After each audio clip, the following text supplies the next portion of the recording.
guys ready? Everybody ready? Obviously, we're very excited about another class. We've addressed our needs. We've got another scholarship left over in case we pick somebody up before August. But as you guys have seen the list, we had the majority of high school players, and then we picked up a few big guys from two-year schools that we feel like could really address some issues right away for next year. But this is really a quality class. We've moved in the direction of trying to really secure cerebral football players, guys that we think can think and react really fast in the game. We tried to do as much research as we could in those areas. And as always, I'm very excited about these guys. We'll know a lot more about them in 2 years, but they're good young men. They come from quality people that understand the character and the structure and the accountability and the discipline that it takes to be successful here. And, you know, it's interesting in recruiting. Over the last couple of years, I've noticed that sometimes we have young men visit here that find out what it takes to be a part of our team, and they end up not coming here because of that, which was good for everybody. You want young men to be here and understand the role that they play and the commitment that we have as coaches in the university to fulfilling their education and allowing them to be a part of a team and play for a championship. So I'll answer questions about any of them. But we're really excited about the guys that are in this class. Mike, the skills overall look really good. Talk about, if you can, the two running backs, because I think J.D. King played for a state championship. A lot of people saw him. And Chuba is just a special athlete all the way around. The could be the most interesting position for us in a year. We'll see where they're at. Obviously, Chuba has world-class speed. There's been some conversation that maybe in 4 years he could be running in the Olympics, whether that's right or wrong, either way. But I kind of go back to what Coach Jones used to say: when you get to a certain point, you're really fast. He's really fast. But, you know, what's interesting is when he was here on his visit, he weighed 196 pounds. And he cracked a bone in his leg in his last game of the year, so he hasn't been able to train, and he still weighed 196 pounds. So what's interesting about him is could potentially weigh 215 easy, maybe 220, and he's already run a 10.5. So a special athlete. And then with King, we had him committed for a long time. I was concerned a little bit with the distance. But when he came back on his visit with his mom, I had a good conversation with her, and she said from day one when he visited here in the spring, he called her after he was on campus for about 2 hours and said, "Mom, I'm going to Oklahoma State." And she said, "What?" And he said, "I've just never felt this way. I feel like it's home, and I'm going to Oklahoma State." And so we were able to hang on to him. But he's another young man that's already over 200 pounds. I think he was 207 on his visit. So potentially two backs that are very skilled, had a lot of success. They've been durable, and could be 215, 220 pounders. You mentioned Chuba had the broken bone in his last game. He played on it. I mean, Yeah, right. I don't know if it was broken or cracked or either way, but they set him for 6 weeks afterwards. He went ahead and finished the game. That's right. When you say cerebral football players, Mike, what are you referring to, and what do you see as being the big benefit in that? Well, as you guys know, the game's changed considerably, and especially in this league. Teams are playing with 3 and 4 people split out of the backfield. They're moving them across. They're faking a handoff. They're faking a toss. They're throwing a pass. And maybe more so on defense than any, in our opinion, you have to be able to think really fast. I have a gap responsibility, I have a coverage responsibility, and then I have a play pass responsibility, all while 2 guys are moving on the snap of the ball that could potentially change my gap responsibility. And so Each year we evaluate what we think we've done positive and things we need to improve in all areas. And over the last couple of years, and particularly this year, we feel like that players that are able to think really fast and react, football savvy, could be more beneficial to our program than ever before. So I guess what I'm saying is, if the prototype at a certain position is 6'2" and you're only 6'1.5", and you need to be 225 and you're only 215, and you need to run a 4.7 and you run a 4.85, if we think you're a cerebral player and you can get there faster, we're probably going to take you instead of the other guy. As you evaluate that aspect, is that just talking to coaches, high school coaches, your observations? How much of that also is classroom work and stuff? Does it all go together? It ties in some to the classroom, and being an employee of a public education or university, I'd like to say it's 100%, but it's not 100%. We all know we've had buddies that weren't fired up about school, but they were terrific on the field, and vice versa. So it's a little bit of everything, but we tried to be as detailed and as in-depth this year as ever in information about players, background checks. That's kind of the new fad, and try to reach as deep as possible into that, and that's not foolproof. Sometimes you don't get all that information, but even asking questions, more detail on the staff, the coaching staff, about certain things that they did at their particular position, and got their honest opinion on how they felt about them if we were trying to grade them from 1 to 10 on being a very savvy, cerebral football player and not just an athletic player that so-called had potential. Coach, you mentioned a couple of times throughout the season with social media affecting kids' kind of awareness and retention of information. Going through this recruiting process, was there anything you learned new about even younger kids and what they're kind of dealing with how they process, your sales pitch to them? Well, honestly, I find out after the fact. I get it from my 12-year-old. This morning early, he was calling me on his way to school, telling me who had signed. He knew it before I did, and he was on Instagram. Somehow he was getting it on Instagram before I was getting it. So what I found out is the technology is increasing every day, and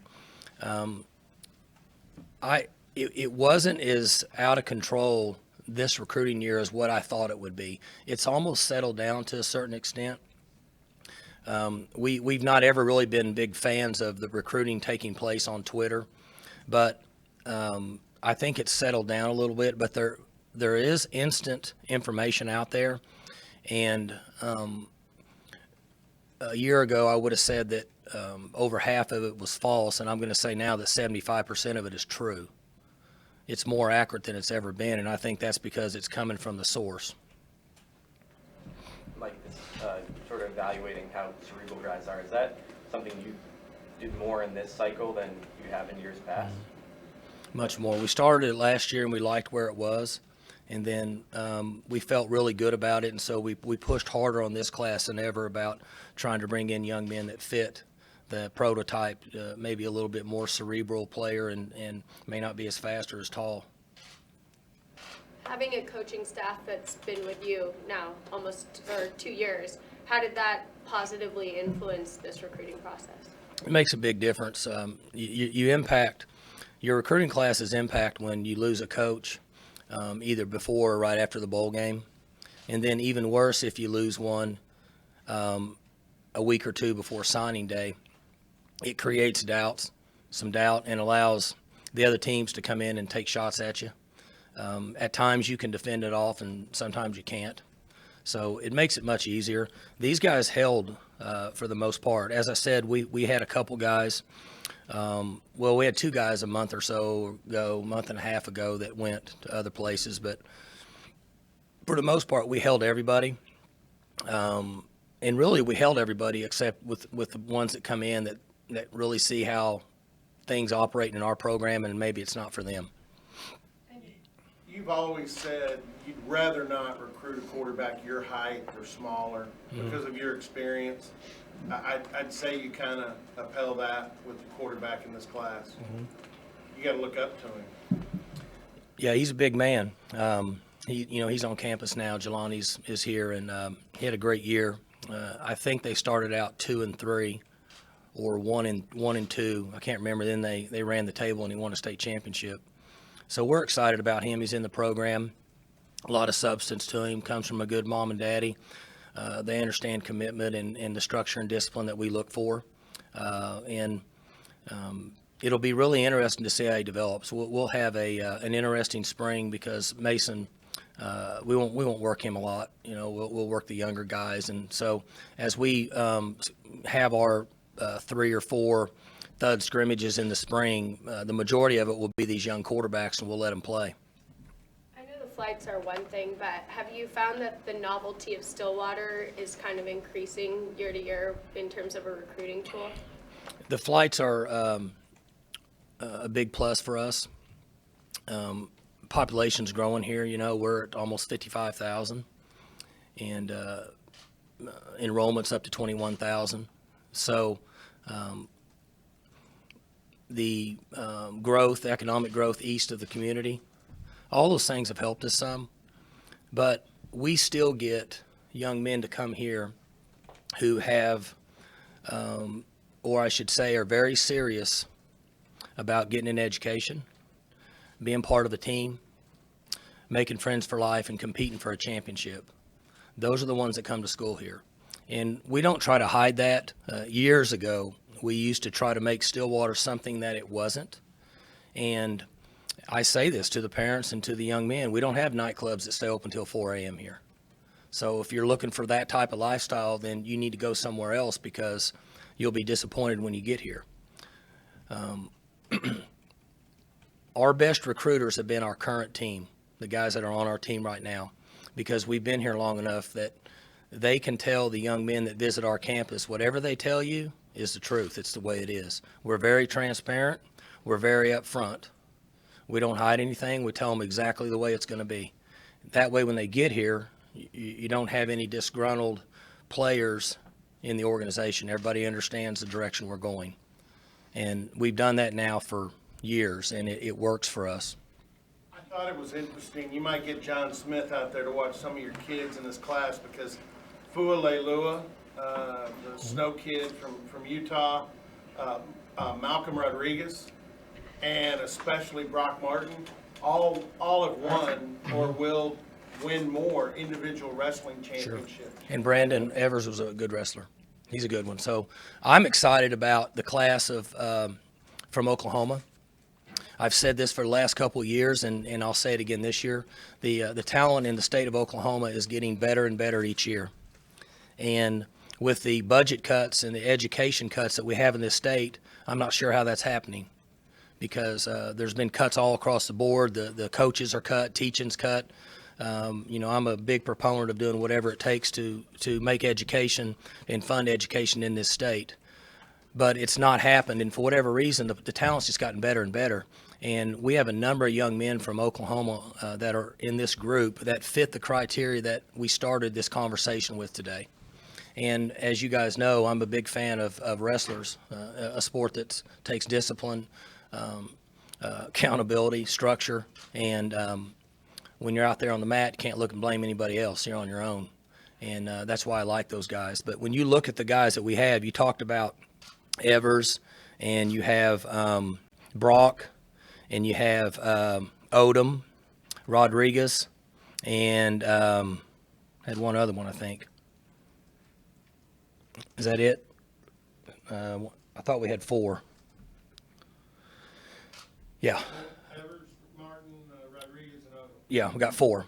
Okay, so when you talk about those guys, they kind of fit what we talked about earlier, and we're excited about those guys, and it's important to them. They're from right around here, and there's no question that the geological location of the players makes a huge impact on your program.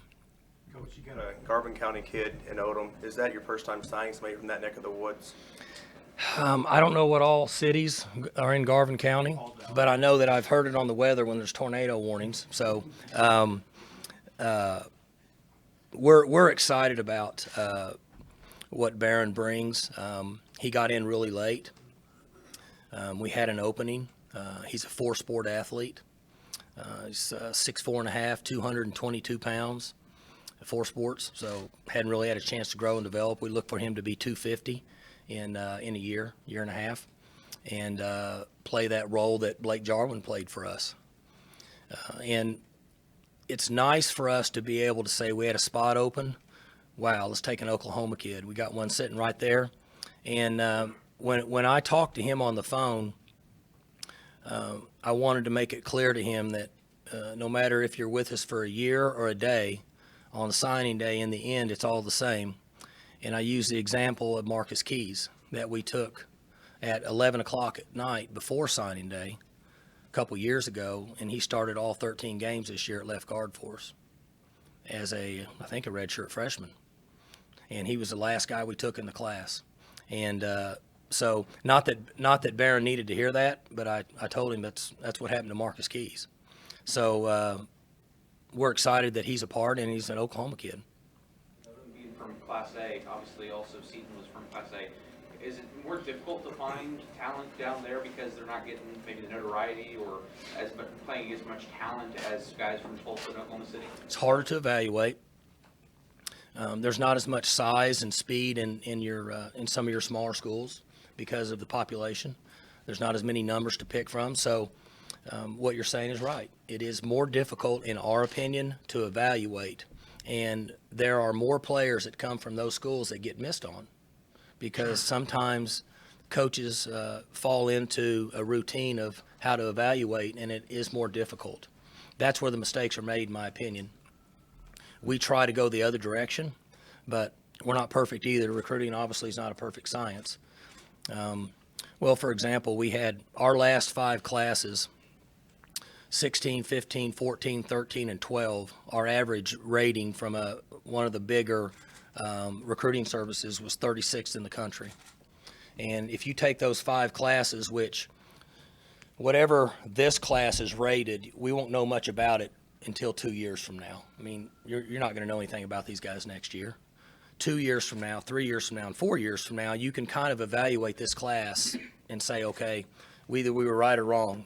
Well, if you go back the last 5 years, it's fair to say in 14, 13, and 12, that we can somewhat evaluate those classes now based on the success we've had. We won 21 games in 2 years, and we were ranked average 36 in the country during those 5 years. So there's one of two things happening. Either we're damn good evaluators and the recruiting services don't know what they're talking about, or we're damn good coaches. One or the other. I don't know which one it is, but we're not changing what we do. You know, I was going to ask you that because I've been trying to get through to Tom Luganville from ESPN, who I think's pretty good at what he does. And there's a lot of people that rank recruits, but along the lines of what you just said there, with an average ranking in the mid-30s, what is it that causes this program to overachieve? And maybe Rob Glass is in that equation. I mean, what is it? Well, I had to ask 2 days ago because I figured that somebody would ask what about a rating or something, and I wanted to speak intelligently because I didn't know, because I've never looked at it. I shouldn't say that. I haven't looked at it during recruiting. Sometimes I look at it afterwards just to kind of see where people fall. And I looked the other day, well, I don't want to bring up another school, but anyway, I make comparisons at times based on things to try to supplement our research to make us better. And honestly, it's one of the two things that I mentioned, or what you talked about with Rob Glass, and that falls into what we do here. And I think he's the best in the country at what he does, period.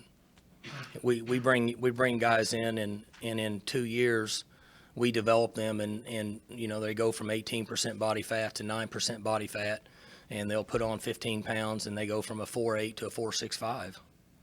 But more importantly, he instills discipline, structure, and toughness in them that really equates to who we are on game day and why we've been able to have as much success as we have on the field and in the classroom. And it was like a year ago, we have our APR, the annual retention rate, that's kind of the new grading scale for us as far as academics. You don't hear as much about graduation rate anymore. You hear about APR. Well, we were 1,000 last year. So there's something going on that's working in the right direction. Which do you think it is, Mike? Damn good evaluator or damn good coach? Honestly, I thought about it, and I thought, well, I didn't want to say it because I just opened myself up to all my buddies on sports radio taking shots at me, but I figured, what the hell? I mean, that'll at least give them something to talk about other than Trump for a while, So it's one of two, Barry. You've been around a long time. Either recruiting services don't give us credit, we're good evaluators, or we're good coaches. But I'm serious. I don't know. I mean, In other words, it'd be a deal where you get a guy in here and pretty early when he's here, you think, man, he's really good. We're glad we got him. Or you coach him up, and in 3 years, little of both. Little of both. Sometimes you're like, yeah, I don't know if we hit on that one. But, and I hate to make these comparisons because it makes me look bad, but it's, sometimes when you're in college and you're dating a girl and you're all fired up and you go out with her and you sit there at the restaurant and, there's something, she smacks or something or does something to irritate you, and 15 minutes later you're like, oof, this is not good. And it's like, that's Debbie Downer, So you start trying to figure out how to get out of it and go home. Well, in recruiting, every player that we bring in here deserves a coach that believes in that player. And what we try to do, Barry, is we try to not evaluate a young man until he's been in our program for 24 months. And he's had a chance to grow up. He's had a chance to develop. He's had a chance to be in the weight room with Rob Glass. And then he has to start making some strides. But this is not the NFL, and you can't put it on Plan B. Is Plan B still active in the NFL? I don't even, it may be gone. Whatever. You can't trade them. They're here forever. And so we have to find a place for them. And I think that's where we've benefited the most over the last 5 or 6 years, is being able to say, look, let's find a way to make these guys contribute and help our team.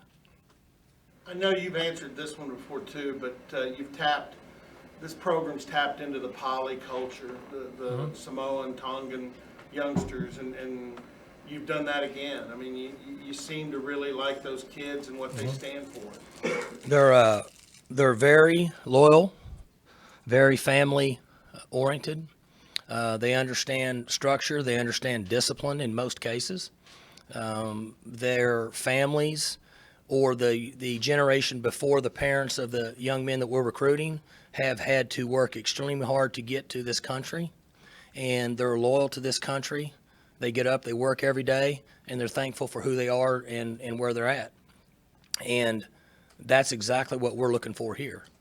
It's not 100%, but in most cases, they're not looking for, not from a recruiting or from a cheating standpoint, but they're not looking for what all can you do for my son when he's here. What they tell their son is, here's an opportunity.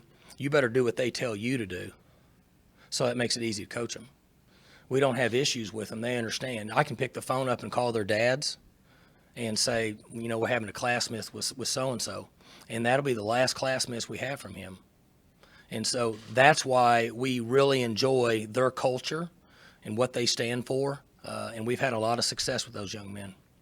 One kid I want to ask about in particular, because he got virtual no attention. And when you watch him, he pops off the video. Trey Sterling from Sunnyvale, Texas. He was all state as a running back, but I think you intend to look at him on the defensive side. Multi-sport, and also players who play on both sides of the ball have infatuated us over the last couple of years. Just from an athleticism standpoint, we've found that we've had more success with them being involved in special teams also, which is obviously a big part of the game. And he rushed for, I think, 2,000 yards. I can't remember. It all runs together for me. But when you go down and you talk to the coach, their head coach, he put him at running back because that's what he needed to do to win games. And that happens a lot at places. And he was able to play both ways. Dad's a high school principal. Very intelligent people, very cerebral, gets it, tough, durable, plays on both sides of the ball, very serious, no nonsense. Cup, gift of Larry Fedora or Mason Rudolph? Oh, this? The Big Daddy. Well, it's kind of a secret. I'm joking. That came from Gage. He's the one that I had the problem with my hair. That came from him. Speaking of which, what happened to the mullet? Well, I cut 3 inches off during recruiting because it looked really floppy, and it's kind of embarrassed a little bit going in those homes. I didn't know how people would take it, but the repercussions of it have been negative from me cutting it. In fact, J.D. King's mom, when she was here, she said, "Coach, if I was you, I wouldn't have cut your hair. That was your swag." I was like, "Okay, sounds good." So I trimmed it up a little bit. Do you ever think a decade ago you'd be flying to Canada to visit high school football player? Sure didn't. I went to Canada, left here and went there in the morning, then went to San Jose the same day. So I docked a lot of airline miles, and but you know it's interesting. We talked about JD, but Chuba's the same way, in that he was committed really early, a long ways away from here. A lot of schools in that part of the country offered him scholarships, and I had some doubt whether we could hold him this long. But he stayed true, very loyal. Mom and Daddy raised him right and gets it. And had a good visit up there in Canada. You know, I'm excited about what he brings to the table. People ask all the time, you know, how fast he is. You know, he's really fast. I don't know. You know, people talk about comparing him to Tyreek. We'll find out when he gets here. We can run him, and we can make a comparison to where he's at with Tyreek, and see how fast he is. You said that a lot of people in that part of the country you were worried about. Which country were you talking about? Well, a lot of people in this part of our country, all the is it 12 or 14? I don't know, what is it? Pac-12. All the Pac-12 schools were taking shots at him, and so I figured it'd be difficult to keep him because it's a lot closer to him than we are. So I was a little concerned about that. Pretty far, though. It is still pretty far, but it's pretty far down here. But Now, he's not getting in the car to go home for the weekend either. no, you're right. See, you should be recruiting. You're either getting in a car or you're getting in a plane. Ours just happens to be 30 minutes further than the others, and their connections.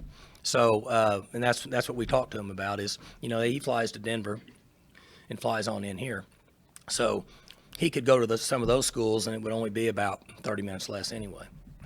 You know, the really fun thing, he's an answer to a trivia question. I swear you've never had a running back come here that's had a 105-yard run from scrimmage for a touchdown. Can't be done in this country. Right, yeah, yeah. I did not know that, but yeah, that's a good trivia question. It's a good one. You mentioned a second ago being sort of infatuated with multi-sport athletes, multi-position. It seems you always hear specialization is becoming more and more a thing. So is that something like cerebral football players you take into account? You're saying specialization with high school kids? Yeah. Yeah, and I don't like it. I think high school kids ought to play as many sports as they want to play. I think that we're getting overwhelmed with travel baseball in the summer for young kids, travel softball, travel volleyball, AAU basketball, 7-on-7 for football, and it's discouraging some high school athletes from playing multi-sports. And for us, we think it's best for them to play multi-sports and compete year-round. If they're talented enough to get here, they're probably going to get here. If they're not talented enough to get here, they're probably not going to get here. So playing another sport's not really going to matter. So whenever we evaluate a young man, one of the first things I ask is, does he play any other sports? Like Justin Blackman was a heck of a basketball player. Des Bryant could do anything. So guys that are talented in other sports are usually more talented on the football field than guys that play one. Not always. And quarterbacks are a little different. They specialize a little quicker, but I would recommend that they play all the sports and have fun. talked a lot about offensive line last couple of years around here. The couple of those guys you mentioned losing were offensive linemen. Was this a big year for you guys in getting offensive linemen, or I know you've got a lot of them already on campus, or can you make up for that? We were going to take 4, John, and I don't know what the rules are, but everybody knows. I mean, we had a couple committed for a long, long time, and we lost them. And it's extremely difficult to make up ground in the third week in December at that particular position, especially on a 4-year player. Sometimes you can grab one on a 2-year, and that was the most difficult aspect of this class. But we've faced that before here, and so what we have to do is, as I had mentioned, the plan B, which is not there anymore. We have to find guys out there that can fill that role on a short term for maybe a year or two and fit them in. Because that happens to us. One of the disadvantages of where we're located is, there's 4 million people in the state of Oklahoma. And the number of large people that play football that are 17 years old that we recruit to play at this level, those numbers are considerably less than what's in the state south of us. So that's one area for us, in our opinion, that's difficult to hold the big guys, just because the pool to choose from is not as much, and everybody's picking at it. So we have to be we have to step out of the box a little bit there and try to find ways to overcome it. We always have, and we will. I mean, we'll figure out a way, but I'm not going to sit here and say that when we had a couple guys that were with us a long time that departed didn't affect it. It affects us. I mean, it wasn't like I just said, well, it's no big deal. It affects you. But once they roll out of here, if you think about it more than about 2 seconds, then you're pretty much wasting your time, because it's not going to change. You need to start thinking about what you can do to fix it and find a solution, and that's what we do. It's not technically part of this class, but after you lost this game, you brought in Tyler Moore from Minnesota. It's one way right there. There's one answer. Starter, right? They're all over it. I don't even know if I can talk about him. I guess I can talk about him. He's in school here. Worst thing they could do to me can't be any worse than they're doing to these other coaches, what they're doing. So I figured, what the heck. Speaking of guys, Coach, that play both ways in multi-sports, Malcolm Rodriguez, you mentioned him briefly. Just kind of what you saw out of him and what you think his potential could be. 37-0 in his last 37 games, I believe, as a quarterback. Big-time wrestler. And a heck of a shortstop in baseball. So what that tells you is he's got good eye-hand coordination, he's competitive, he's tough, and he's durable, and he's a winner. And when they showed me his tape and told me what came along with it, I mean, I couldn't get the words out of my mouth fast enough that y'all better go get him. It's hard to find young men like that. I mean, his track record says he's a winner. From what you gathered, did the return of Mason and James have a direct impact on this recruiting class? Mm-hmm. Just overall morale. There's just a perception and a feeling that's out there, and there's excitement that's out there. You have high-profile players like those two, and they say they're coming back, and you guys know they're non-BS guys, and they're hard workers. So now you have a leadership that's already established with them coming back, and there's excitement. The class of wide receivers in this group is fantastic. They think they're going to catch passes from Mason, so it impacted their decision and or them staying with us. So that feeling you get from young men coming back is always the perception is always positive. We're 34 minutes into it. You just mentioned the receivers. And 2 of those guys are the 4-star guys, at least from the service I work for. LC Greenwood. And your service is the only one that's any good. The rest of them aren't very good. LC Greenwood and Tylan Wallace. I mean, one of them was in an All-American game, and then LC Greenwood kind of is another guy that pops off the video at you. It's interesting when you look at him. LC is 6'3", and it got him down at 210. I think he's more than that. I think he was 218 on his visit. He's going to play at 230. He's a big man. When we offered him, I don't I don't think he had any offers. Once he jumped on board, which is pretty traditional for us, every other Big 12 school goes in and offers him in most cases. And then we have to battle him, hold him off, and try to keep him. And I was concerned about that because once they come in and look at his tape, they see his body structure. I thought this is going to be a battle. And there was a little battle at times, but we were able to hold him. So, Braden Johnson's 185 pounds, and he's fast. I mean, he can fly.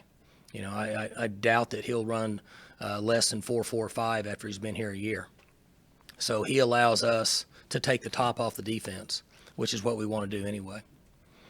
And then you have the Wallace, Tylen. Tylen is a fast Josh Stewart. Josh Stewart was tremendous in a phone booth.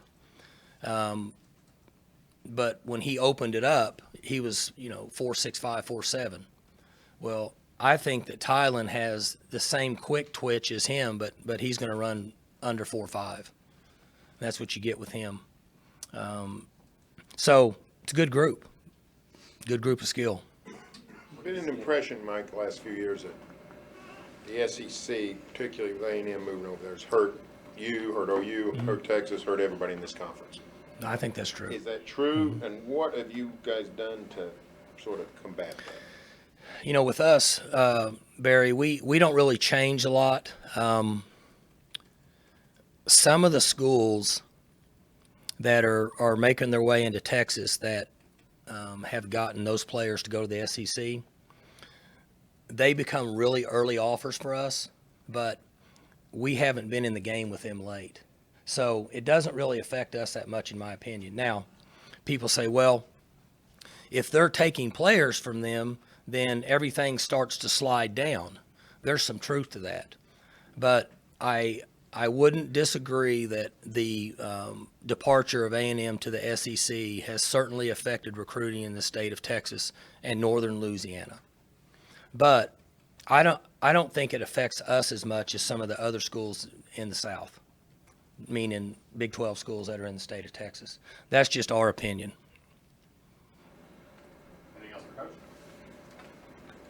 Thanks, guys. I need to probably do a little rundown here on all these guys. You guys know about Evers, and then Sione is our Cowboy back we took from San Mateo. He needs to come in and play the Beach role, Zach Beach. We're looking for him to do that. We talked about LC. Arlington Hambride is what we talked about. A guy, when we lost a couple, he's a guy that's coming in offensive line that we need to try to be an impact player for us. We talked about Chuba, Braden, JD. Fua, defensive tackle from out in Snow Junior College. He fits the OFA Mote role for us. I mean, he's that kind of athlete that we want to come in and be a big guy inside. Patrick Macon, you guys already knew about because he was here.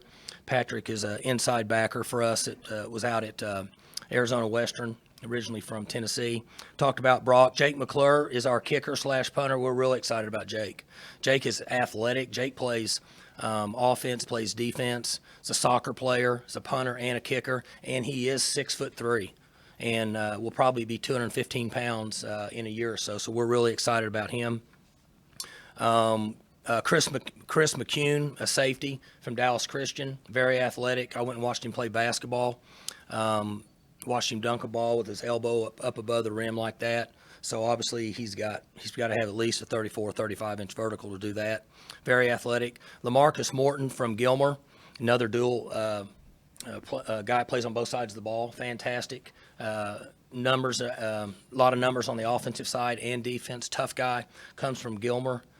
Gilmer's old school, tough, hard-nosed football. He'll be a perfect fit for us. Tabo from Denton Geyer down there with Coach Walsh. Coach Walsh called us 4 or 5 months ago and said, hey, you guys need to check this guy out.